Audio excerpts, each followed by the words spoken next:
I entitled our message today, Forgive to be Set Free. Ang isa sa pinakamahirap po na magawa po natin kapag tayo po ay nasasaktan o di kaya may ginagawa po ang tao, no, laban sa atin. Lalong-lalo na kapag ito po may intentional na talagang paninira o gusto kang ibagsak o di kaya ay gagawa sila ng paraan para ikaw ay maghirap. Ano? Yung mga talagang meron pong mga ganong hangarin. Or yung iba naman maring hindi sinasadya. It's either sinasadya o hindi sinasadya o anumang mga sitwasyon na naganap nangyari sa buhay po natin na nagko-cause po ng sama ng loob. Ito po'y hindi maganda. This is actually unhealthy. Lalo sa ating mga Kristiyano, hindi po tayo makakaiwas diyan, no? Na may mga taong hindi talaga yung mga taong gagawa talaga ng hindi tama sa buhay mo, hindi po tayo makakaiwas. Ano? I know and I do believe, maybe, lahat tayong nandito ngayon ay nakaranas na ng nasaktan or tayo man ay nakasakit din sa iba. Well, I want to read to you the payo ni Apostle Pablo here in Ephesians chapter 4 verse 30. Ang sabi niya sa New King James Version, do not grieve the Holy Spirit of God, by whom you were sealed for the day of redemption. Mga kapatid, once you receive Christ as Lord and Savior, you are sealed by the Holy Spirit. At ang selyong yan, yun po yung tatak mo na ikaw ay pag-aari ng Diyos. Siguro yung mga taga-probinsya, familiar po kayo dun sa seal. Yung mga kalabaw, yung mga kalabaw po para malaman kung sino po nagmamay-ari, meron pong seal yun. At sineselyohan po yung kalabaw para nang sagan kahit siya magpunta, kahit mawala yung kalabaw, sa pamamagitan po ng seal na nakatatak po doon sa kalabaw na yan, ay alam nila kung sino po nagmamayari.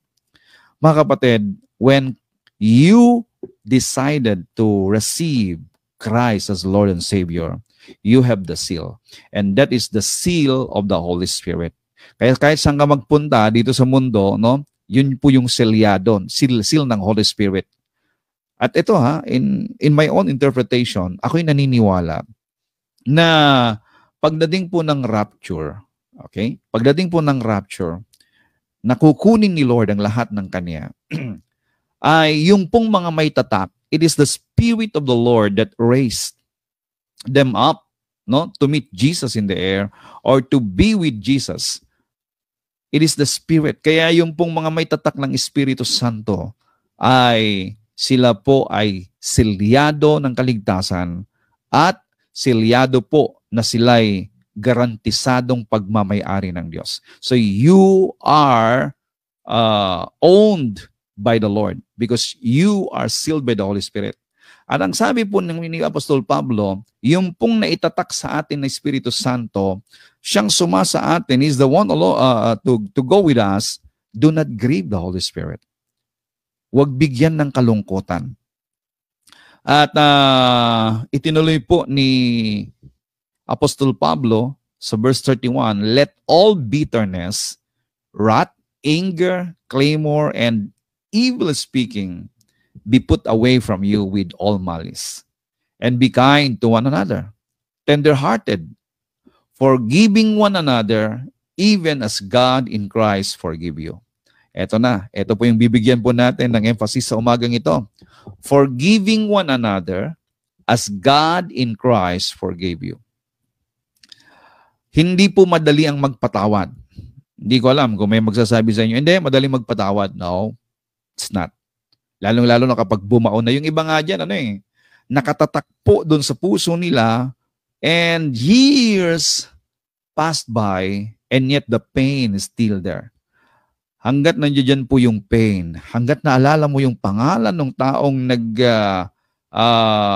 pasakit sa iyo, gumawa ng hindi tama sa iyo, kapatid, bilanggo ka ng anumang pong mga nakaraan. Bilanggo ka ng hindi pagpapatawad. At gusto ng Panginoon na maging malaya tayo sa umagang ito. It's my prayer that every one of us be set free.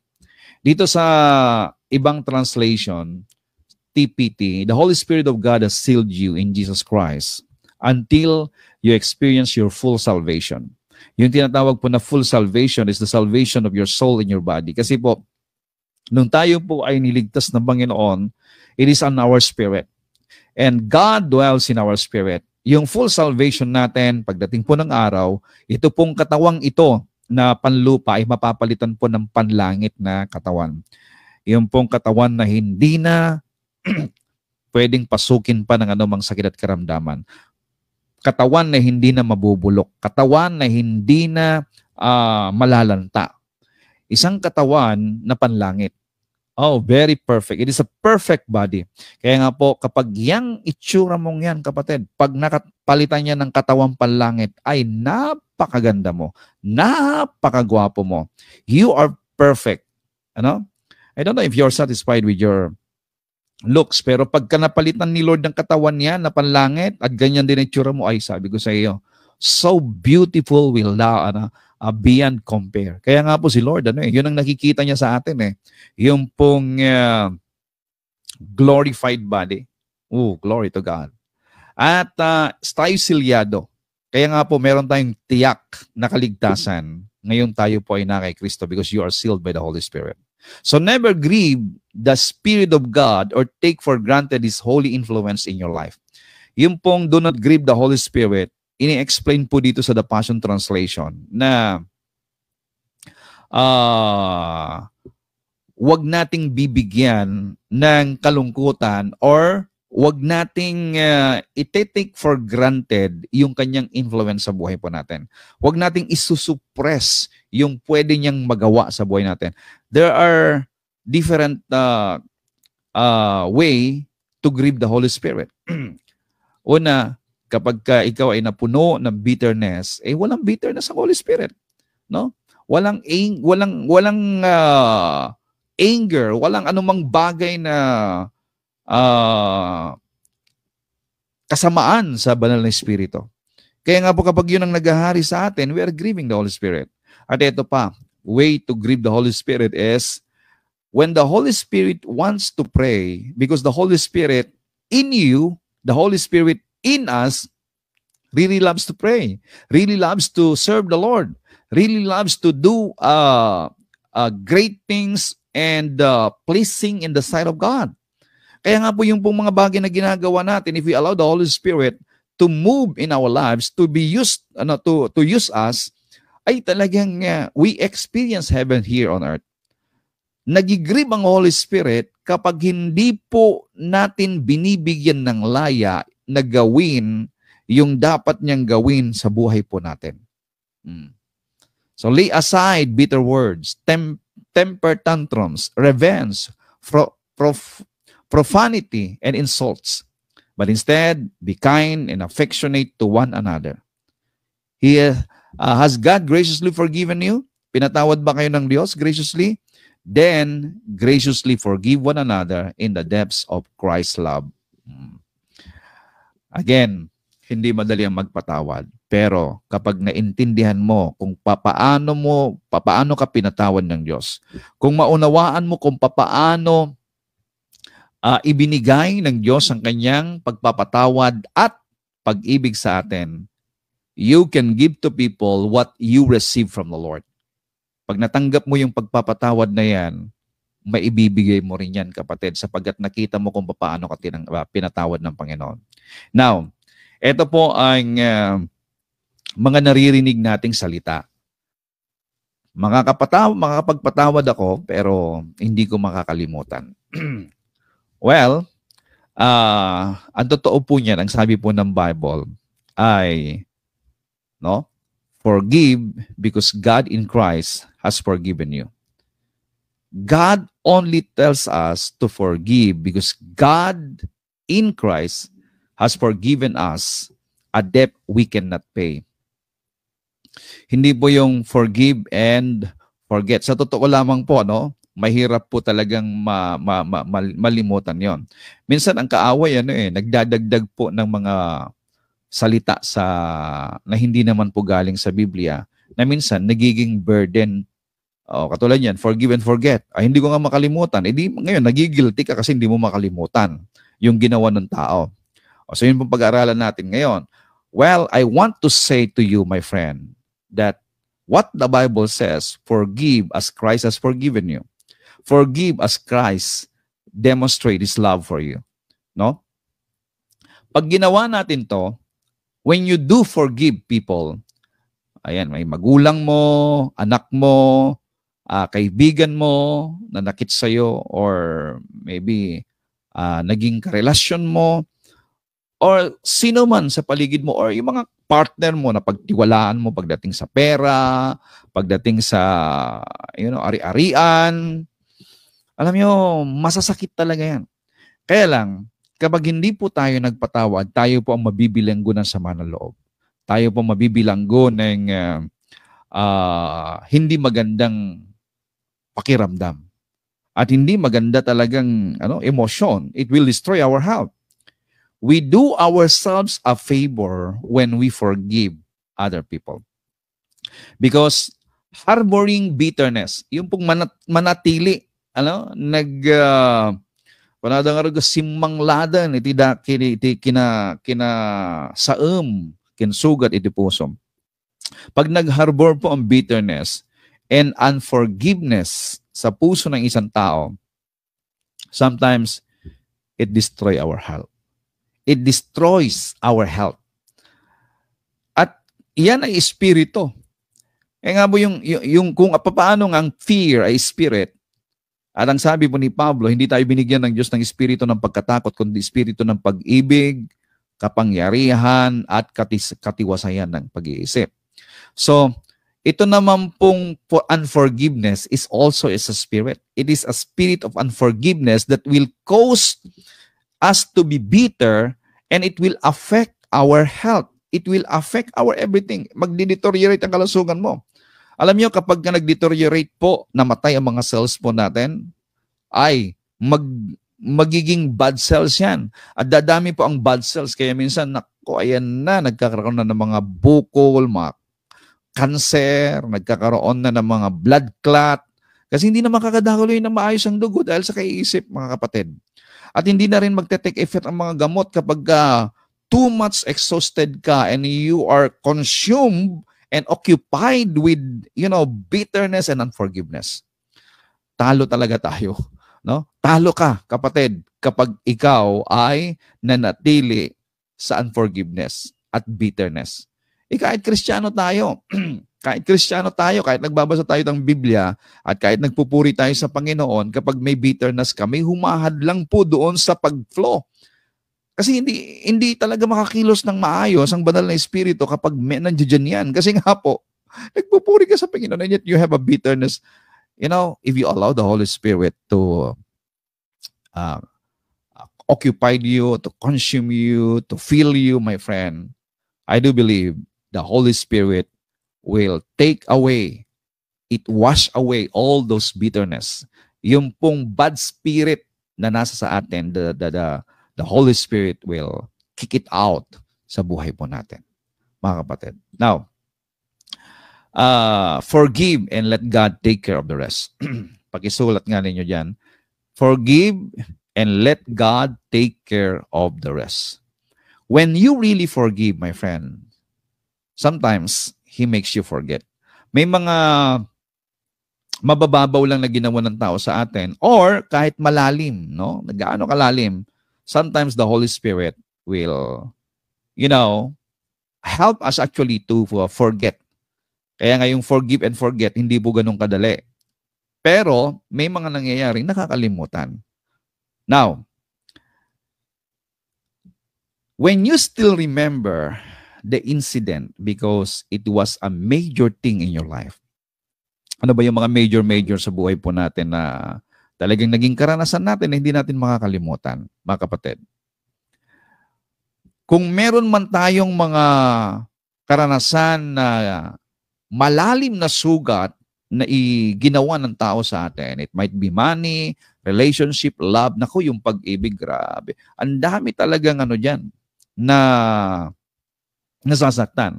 Kaya marami po talaga kapag hindi na nila kaya, yung burden talagang, maraming nagpapakamatay, Actually, even sa pera, may mga nagpapakamatay din. Relasyon, may nagpapakamatay din.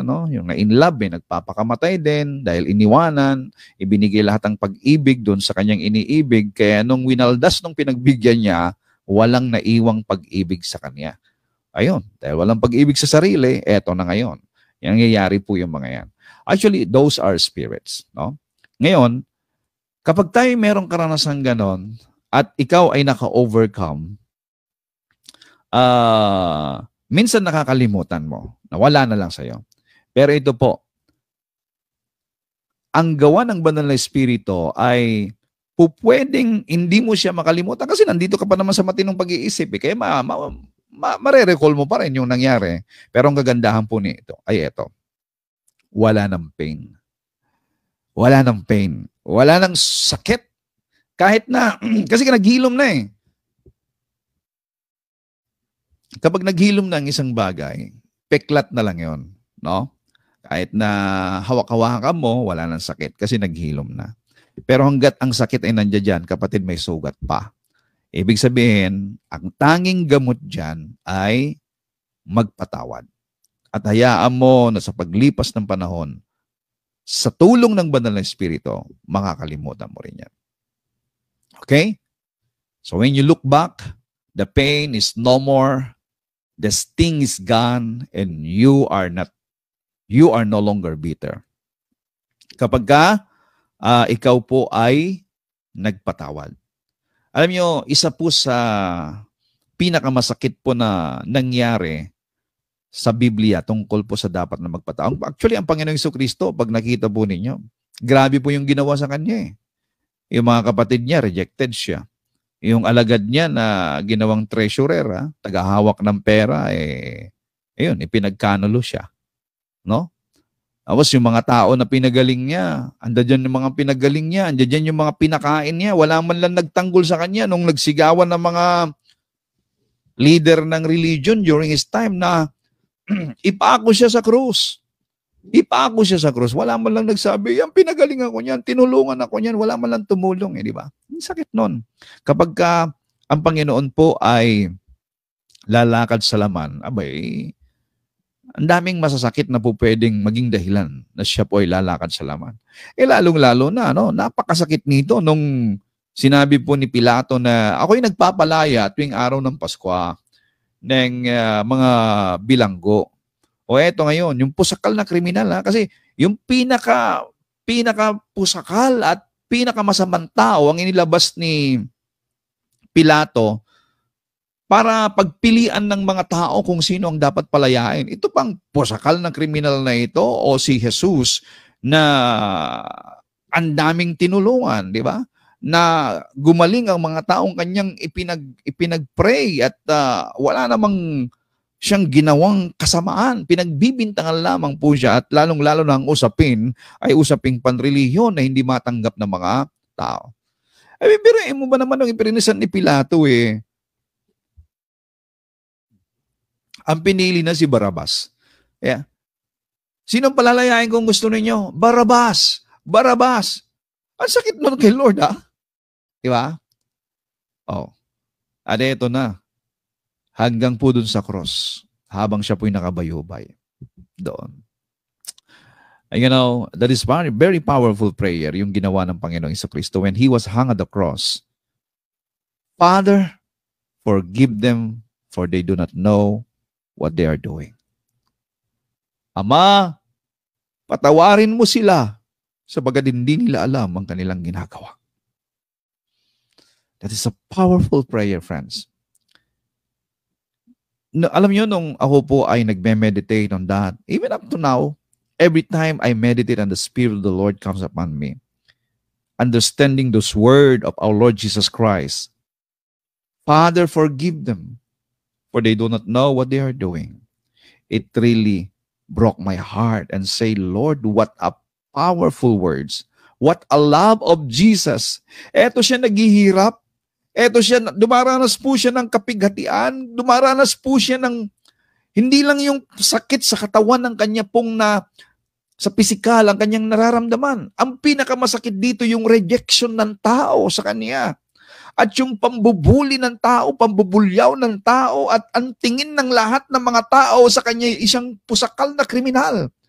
At yung pong ginawa sa kanya ng mga religious leader ay isa pong sentensya na ginagawa lamang po sa pinakamasasamang tao ng kanilang kapanahonan. Alam niyo, ang uri po ng pagkamatay sa cross ay isa pong nakakahiyang kamatayan. Isang kamatayan na ipinapahayag sa buong mundo during their time na itong taong ito ay pusakal, ito'y napakasama. Could you imagine yan sa Panginoon? Yung dalawang magnanakaw sa tabi niya, tanggap nila kasi talagang nagnakaw sila. Kaya nga sabi ng isa, guilty tayo. Dapat lang nagawin sa atin to, pero ito, walang ginawa. Buti pa yung isang magnanakaw, alam niya. Mga kapatid, kung sama ng loob, abay, punong-puno si Lord kung talagang sasama ang loob niya. Pero sabi niya, Father, forgive them, for they do not know what they are doing. Lord, give us a heart katulad ng Panginoong Jesucristo nung siya po'y nasa cross. No? Yan po. Mahirap magpatawad, pero yan lang ang pwede nating gawin upang tayo makaalis sa anumang pong bitterness, sa anumang pong mga bibihag sa atin ng mga sama ng loob na magbibigay ng hindi magandang kalusugan sa atin. Isa pa si Joseph. You know, si Joseph?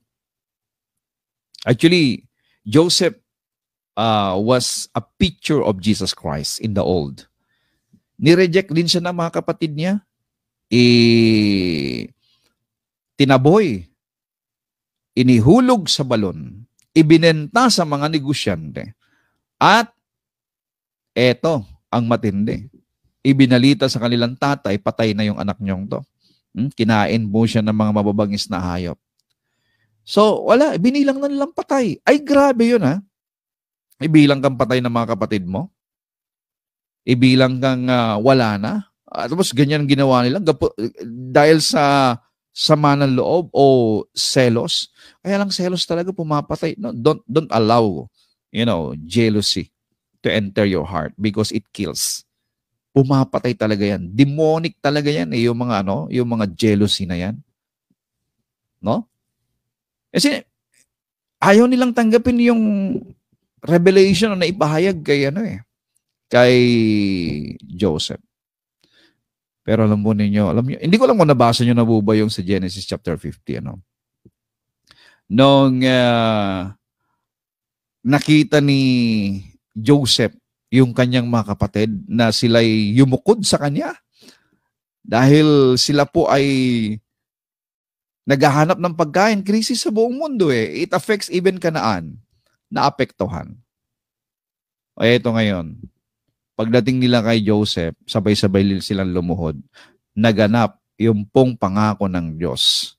Yung dream ni Joseph.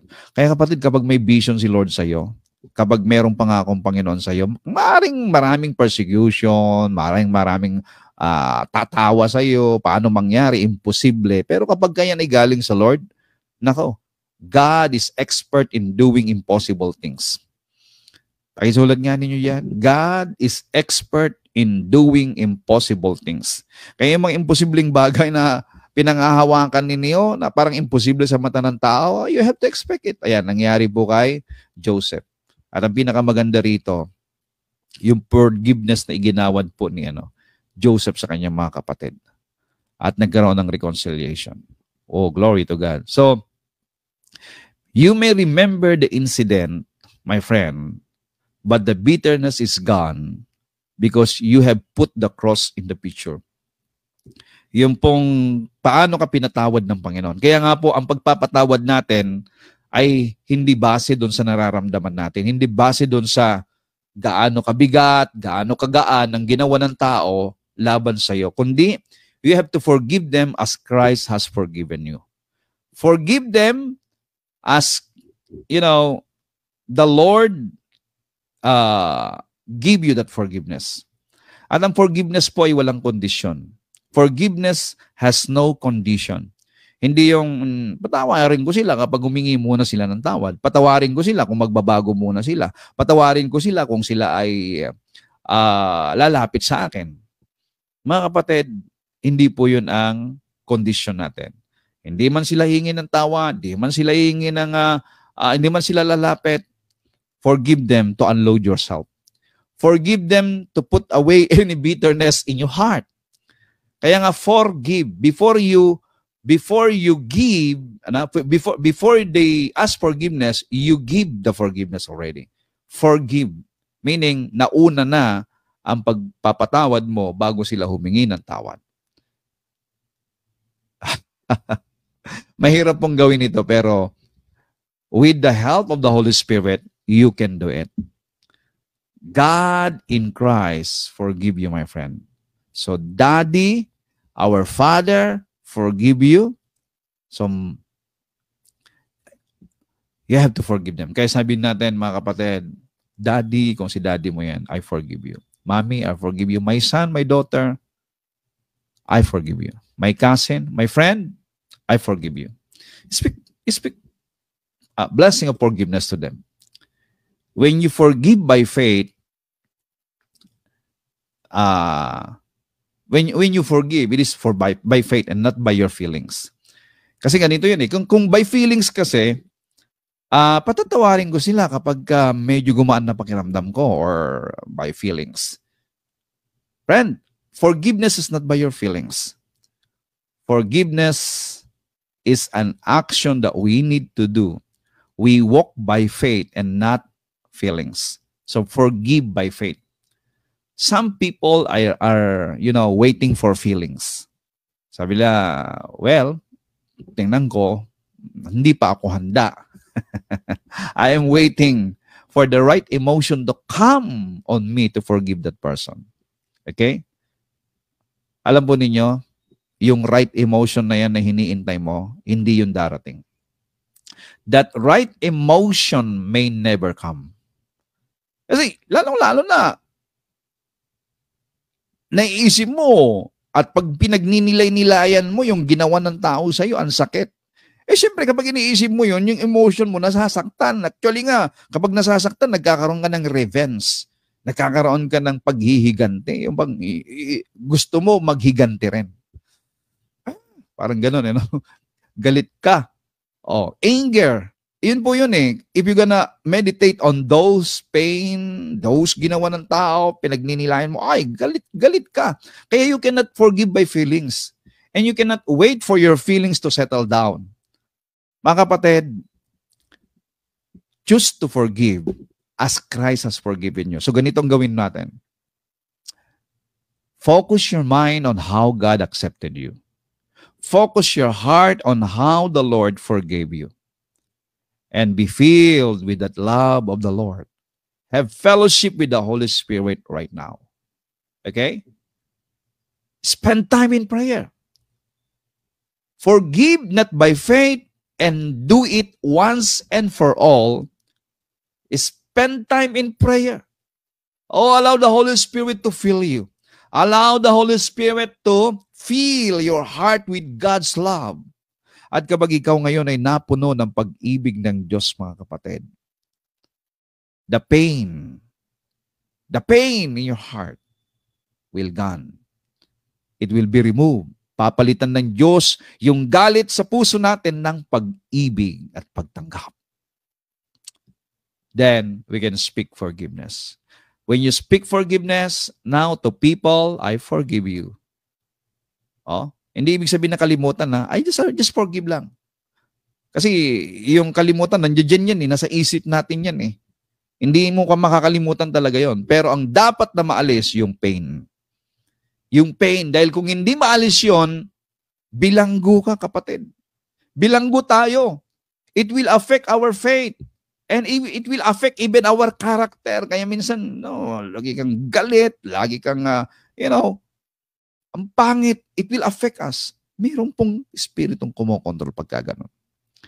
Kaya, ngayon, mula ngayon, isulat mo, no, sa puso mo, isulat mo sa papel, o isulat mo sa kung saan, no? Father God, I bring this person before you. You know what he did to me, Lord. as you forgive me through Jesus Christ on the cross. Even though I did not deserve it, by faith, I now forgive this person. And I let my anger against him go in the name of Jesus Christ. You have to say that, no? Panginoon, tulungan mo ako. Kung hindi mo kaya, Lord, help me to forgive these people. So that the pain ay mawala na sa puso ko. At ako po'y maging malaya.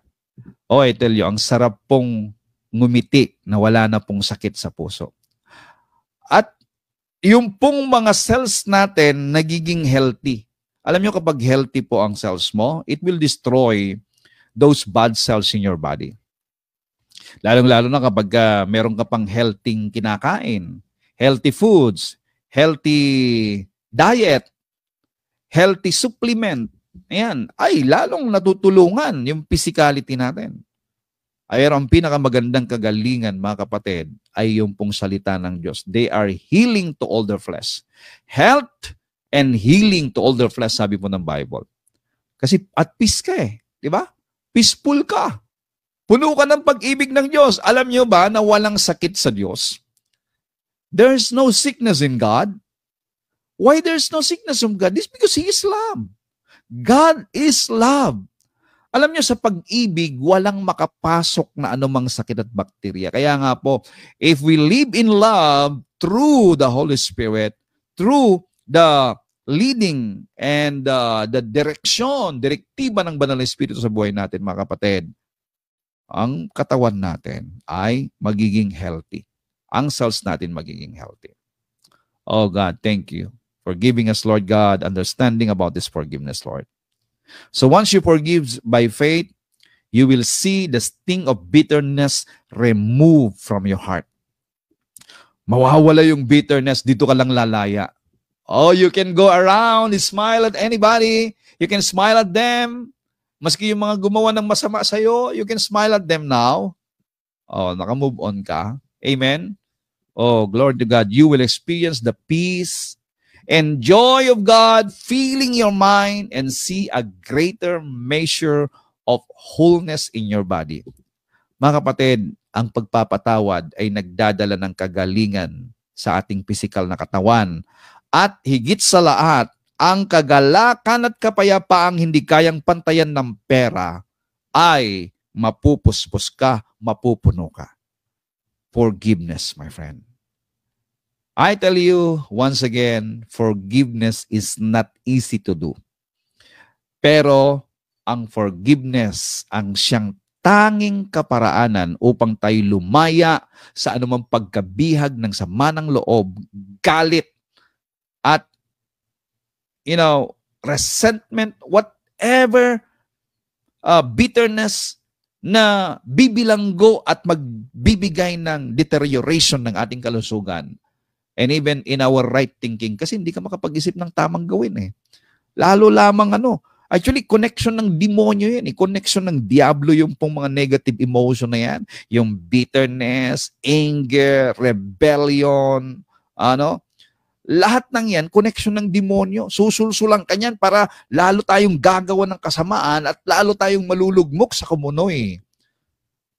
Lalo tayong napapasama. Kaya nga, yan ang nangyayari sa bansa. Lahat ng tao ay gusto ng diablo na lagyan ng sama ng loob, galit sa isa't isa, rebellion, paghihigante, pagwasak, pag-iisip ng hindi tama sa kanyang kapwa. Lahat yan ay connection ng diablo upang sa ganon, may ispalaganap niya ang kasamaan sa mundong ito. Mga kapatid, ikaw, ako bilang Kristiyano, ang connection ng Diyos sa atin ay yung pag-ibig niya at para wala ng takas at wala ng kapangyarihan ang kaaway sa atin, He sealed us with the Holy Spirit and He dwells in us. Oh, glory, hallelujah, I love it. So when we forgive others, again, we free ourselves from bitterness and unforgiveness. So forgive and let God do the rest. Free yourself, my friend, from any bitterness and unforgiveness that, it will destroy our health. Father, thank you for giving us this message. Thank you for giving us, Lord God, the power to forgive and forget. I bless everyone, Father God. Thank you. Sa kapangyarihan ng banal na Espiritu ay magagampanan po namin na patawarin ang bawat isa kami po'y mabuhay na may kalayaan. Thank you, Father God, for setting us free this morning with this message. In Jesus' name, amen and amen.